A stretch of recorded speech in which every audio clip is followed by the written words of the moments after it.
Kai įsibėgėja ruduo, atrodo, kad laukuose nelieka darbų. Tačiau neseniai vienas kitas dar kukuruzus kūlė, atliekami žemės paruošimo darbai. Panevėžio rajono ūkininkas Vaidas Varnas net ir šlapdribos nepabūgo, paskutinėmis spalio dienomis išbandė augalinių liekanų smulkintuvą kukuruzienoje.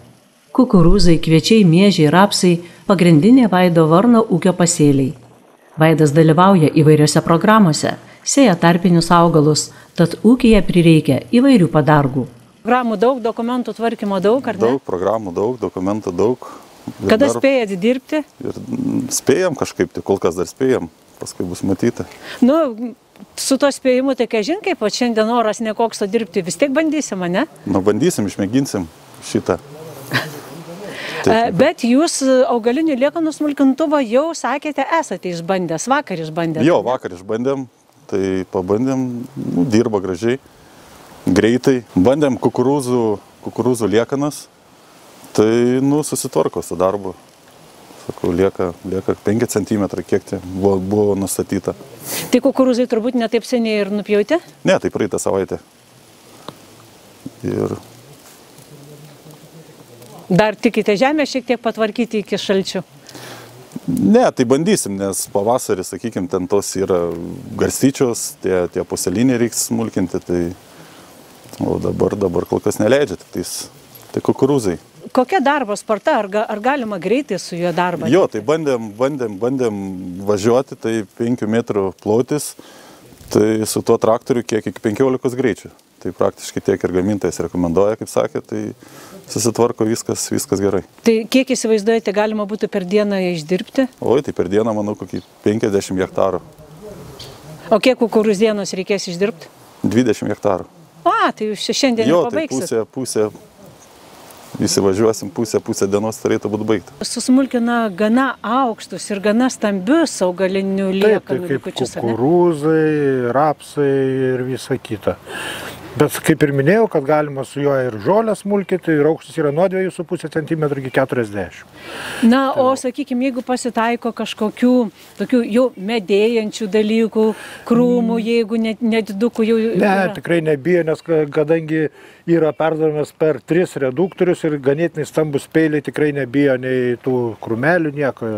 Tai tikrai apsaugotas ir labai tvirtas daiktas. Technologiniai mazgai, kurie yra šiame smulkintuve, jie ir užtikrina tą jo patvarumą, galingumą, tą jėgą sustikrina. Tikrai taip. Ir jis turi dar savo hidroakumuliatorius, kuris pagerina iš lauko į lauką pervažiavimus, nevažiuoja kietais, važiuoja minkštai. Tai vėlgi padargo tą ilgamžiškumą išsaugoja. Ir turi ganėtinai didelius ir plačius ratus, kadangi būtent kaip dabar oras nelepina mūsų ir dar reikia smulkinti kukurūzieną, būna šlapi laukai, tai nepalieka gilių vėžų. Per darbinį veleną perdodant jėgą reikia 1000 apsukų per minutę, kad smulkintuvas dirbtų efektyviai. Šiame smulkintuve yra 3 reduktoriai, kaip minėjau, ir yra 9 peiliai. Dedami 9 peiliai ir 6 atraminiai ratai. 6 atraminiai, kadangi jį išskleidus, kad jis kopijuotų reljefą. Peiliai turbūt yra ta detalė, kuri greičiausiai pažeidžiama yra, jeigu sutinka kažkokią stipresnį kliūtį. Tai kaip jie keičiami, ką jie gali atlaikyti? Peiliai yra ganėtinai storo ir tvirto metalo, tikrai jie nebijo nei akmenų. Peiliai yra keičiami labai lengvai, atsisuka varžtas ir pasikeičia. Keičiasi labai lengvai. O šiaip dar daugiau kažkokių dylančių detalių, tokių truputėlį gal jautresnių vietų, kokių yra? Tai jautriausias vietos, kur sukasi ir liečiasi su žemė, tai be abejo yra peiliai. Ir apvalios atraminės pavažos, bet jos labai storo ir tvirto metalo, taip kad čia tikrai 14 metų klausimas.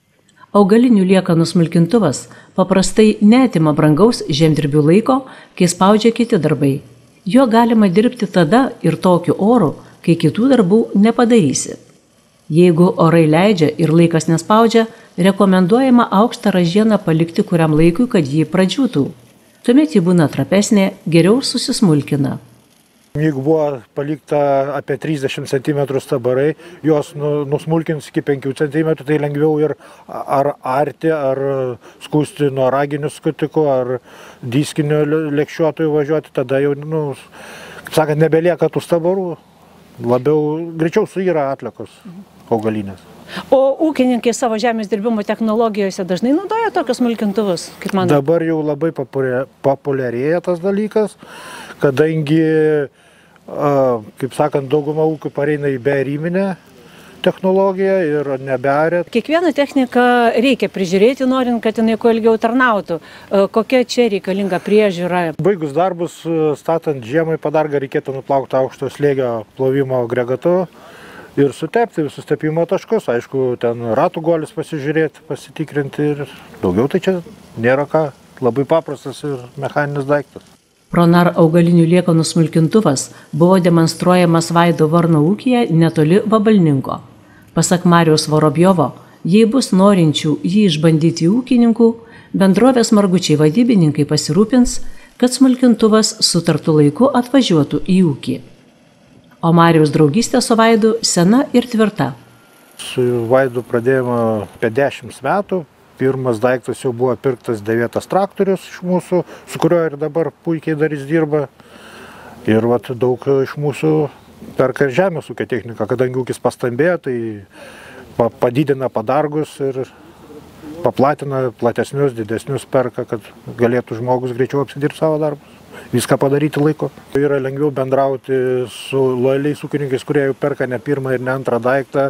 Mes daugmaž žinom, ko žmogui reikia ir tą galima labai greitai jam pasiūlyti. Pasiskambina ar atvažiuoja, mes pasitarėm, pasiūlom vieną ar kitą padargą ir randam bendrą sprendimą. Mes šitame regione turim daug pažįstamų ir gerų bendradarbiavimų su daug ūkininkų, tiek Biržų, tiek Pasvalio, tiek Panevėžio rajone.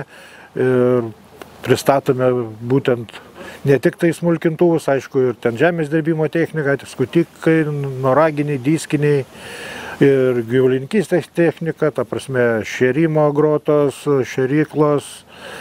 Stengiamės viską pasiūlyti, ko ūkininkui reikia, pagal jo specifiką ir ūkį. 10 metais įkurtas, tai nuo pat pradžių pradėjom tai dirbti. Ir draugaujam po šiai dienai. Kol kas atitinka kokybės ir kainų santykis. Atrodo, be tų augalinių liekanų smulkintuvo gal ir būtų galima apsieiti, ar ne? Taip. Bet lyg ir reikėtų? Lyg ir reikėtų, nes ir, sakykime, vėl lėkščiuoti, aišku, jau tiek nebesidirbs tą žemę, tai su to susmulkinus, paskui ir tam skutikų lengviau šiek tiek būtų. Ir ta žemė visai kitokia būtų. Vaido ūkis virš 300 hektarų. Beveik 90% pasėlių sudaro žieminiai. Vasarojui palieka šiek tiek ploto, nes ūkis kol kas dar mišrus. Nors Vaidas sako, kad turbūt paskutinė žiema melžiamas karvės laiko, net kalbėti tą temą nenorėjo.